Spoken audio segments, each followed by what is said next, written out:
भीम करते हैं ना, ग्रेट चमार आजकल बहुत लोग करने लगे। लेकिन बच्चों, आप लोग ये जान के बहुत आश्चर्य होगा कि एक दौर वो भी था कि जब नीला झंडा जेब में रखे चलते थे, नीला झंडा फहरा के चलते थे तो मार पड़ती। एक दौर वो भी था जय भीम बोलने पे मार पड़ती। तो ये जो मनोबल ऊंचा हुआ कि एक महीना जय के जुलूस निकाल पा रहे, ये बहुजन समाज पार्टी बहन कुमारी मायावती और अनिल काशीराम साहब की वजह से संभव हुआ। तो अब ये बताओ, उत्तर प्रदेश में जो 4 बार सरकार बनी, पहली बार जो सरकार बनी वो 4 महीना 13 दिन के लिए 1995 में बहन जी पहली बार मुख्यमंत्री बनी। जो पहली बार की सरकार बनी उसमें 1,08,848 यानी करीब 1.25 लाख सफाई कर्मचारियों का भर्ती हुआ। 4 महीना 13 दिन की सरकार में अगर 1,08,000 सफाई कर्मचारी और 1.5 लाख पुलिस की भर्ती हो जाए तो ये रिकॉर्ड है ना, ये रिकॉर्ड हो जाएगा ना बेटा। 4 महीने की सरकार में माननीय बहन जी ने करीब 3.5 लाख नौकरियां दी और शिक्षा को फ्री में कर दिया, सरकार गिरा दिया गया। दूसरी बार सरकार बनी 6 महीना के लिए, तीसरी बार सरकार बनी 15 महीना के लिए। ये तीनों बार की सरकार में माननीय बहन जी ने बहुत सारे काम किए। आपके गांव में पक्की सड़क बन जाए, अम्बेडकर ग्राम योजना लागू कराई, दरवाजे दरवाजे पक्की आरसीसी रोड पहुंच जाए, एक भी मकान कच्चा न रहे गांव में, ये बहन जी ने सुनिश्चित किया। सारे मकान पक्के होने चाहिए। सारे सरकारी अफसर जो थे वो दिन भर फाइल लेकर किसी न किसी गाँव में आपको घूमते नजर आते हैं, क्योंकि बहन जी एक बहुत अच्छी प्रशासक थी। नेता तो थी लेकिन उसके साथ साथ एक बहुत कुशल प्रशासक। प्रशासक का मतलब होता है एक अथॉरिटी जो होती है। बहन जी बहुत अच्छे से कमान संभाली थी कि अधिकारी लोग गांव में घूम घूम करके, पुलिस अधिकारियों में तो ऐसा था कि पुलिस अधिकारी बड़ा बड़ा माइक भाषण ले लेके गांव गांव में घूम घूम प्रचार करते थे कि अगर आपके ऊपर कोई जातिगत उत्पीड़न हो तो आप आकर थाना में एफआईआर लिखवाइए, आपकी एफआईआर लिखी जाएगी। ऐसा बहन जी बताइए, डीएम एसपी जो है माइक ले लेकर के हम लोगों की बस्तियों में घूम घूम के प्रचार करते थे। बेटा वो दौर भी था जब हम लोग के ऊपर जाति वाले अत्याचार होते थे लेकिन हिम्मत नहीं पड़ती थी एफआईआर लिखने की।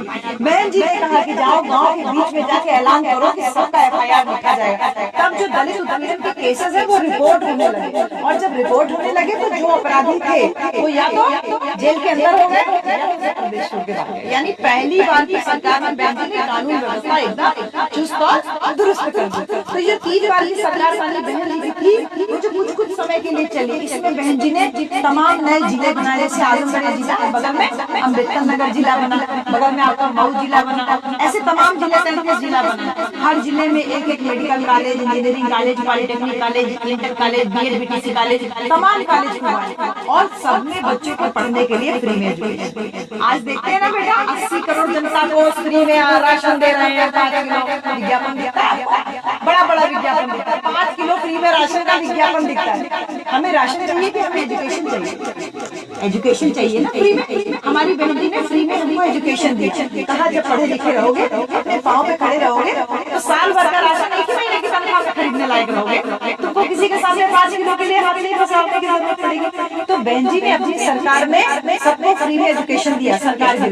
लेकिन जब चौथी बार की सरकार बनी बच्चों, वो सरकार बनी पूरे 5 साल के, और जब 5 साल की सरकार बनी तो बहन जी ने कहा कि अब मेरे मन में जो थोड़ा सा डर था कहीं मेरी सरकार गिरा न दी जाए।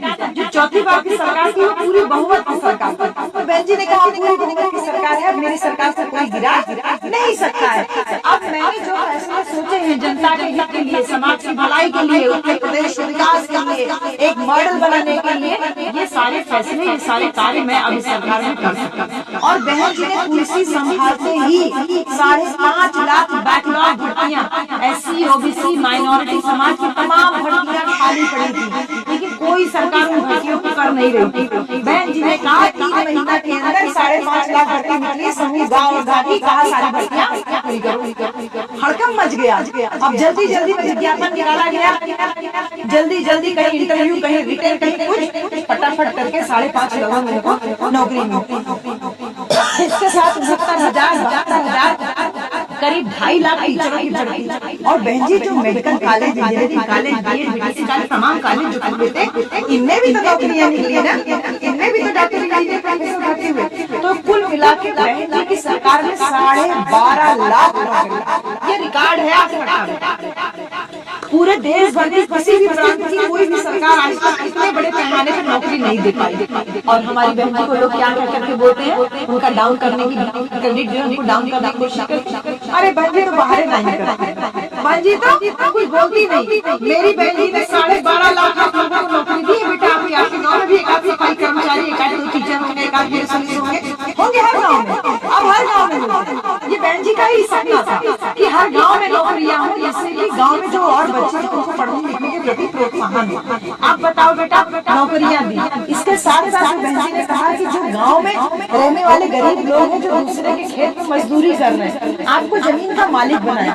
1 बीघा से 3 बीघा तक का जमीन पट्टे पे दिलवाया। तो आज आप लोग के घर में जो 1 बीघा 2 बीघा 3 बीघा जमीन है आपके पापा लोगों के पास, दादा लोग के पास, ये मानी बहन जी की देन है। 3 बीघा तक का जमीन पट्टे पे दिया, जमीन का हमको मालिक बनाया। फिर नजर नहीं बहन जी की आप लोगों के ऊपर कि औरतें तो पढ़ी लिखी है नहीं, खाना केवल बनाती हैं, तो चलो आपको इसी का रोजगार मिला।